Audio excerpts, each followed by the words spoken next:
Hello বন্ধুরা, আমার গ্রাম আমার গল্প চ্যানেলে আপনাদেরকে স্বাগতম। আজকে আমি আপনাদেরকে কোনো আম বা কাঁঠাল বা লিচু চুরি করার মতো কোনো দুষ্টুমি দেখাবো না।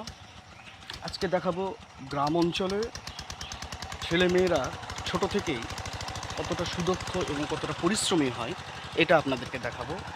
এক ছোট ছেলের ট্রাক্টর উঠানো এবং কাদা থেকে কিভাবে সেটাকে রিকভার করে, সেই রিকভার করাটাকে আপনাকে আমি দেখাবো। তো চলুন, লেটস গো। জঙ্গলে কিন্তু গাছ কাটা হচ্ছিল। সেই গাছগুলোকে আসলে সে এই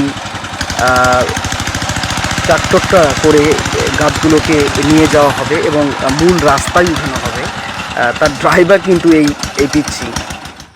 শহর অঞ্চলের ছেলেমেয়েরা তো ব্রয়লার মুরগির মতো, তারা খায়, ঘুমায়, এমনকি তারা প্লেগ্রাউন্ডেও পর্যন্ত যাবে না। কিন্তু গ্রাম অঞ্চলের ছেলেমেয়েরা দেখুন, প্রত্যেকটা কাজে তারা আসলে সফল। আসলে যে জায়গাতে গাছ কাটা হয়েছে সেটা একটু উঁচু নিচু বেশি, মানে অ্যাকচুয়ালি পাহাড় না, কিন্তু উঁচু একটু বেশি, কিন্তু সেদিকে কাদা বৃষ্টি হয়ে গেলে খুব সমস্যা।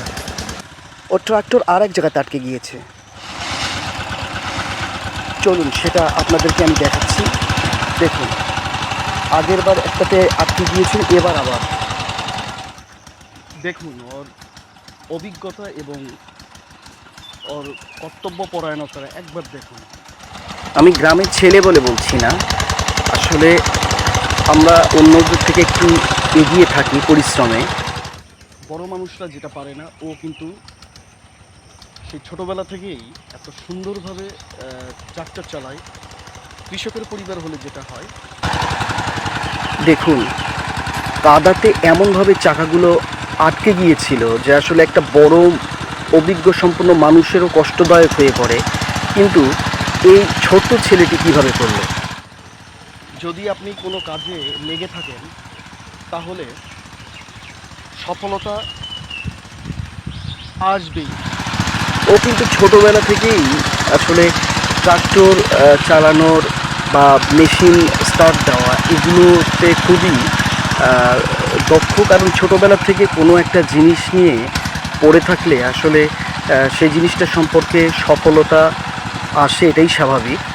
দেখুন,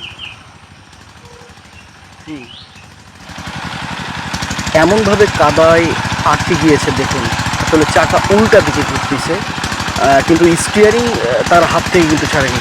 সে কিন্তু যে পা ব্রেক আছে সেটা পর্যন্ত সে ভালোভাবে, মানে সেখানে মাপটা তার কিন্তু সঠিকভাবে নেই, এত ছোট কিন্তু দক্ষ। তো তাহলে আজকে এই পর্যন্তই। আগামী কোনো ভিডিও নতুন নিয়ে আসব। অবশ্যই আমার চ্যানেলটা সাবস্ক্রাইব, লাইক, শেয়ার এবং অবশ্যই কমেন্টস করবেন। বাই।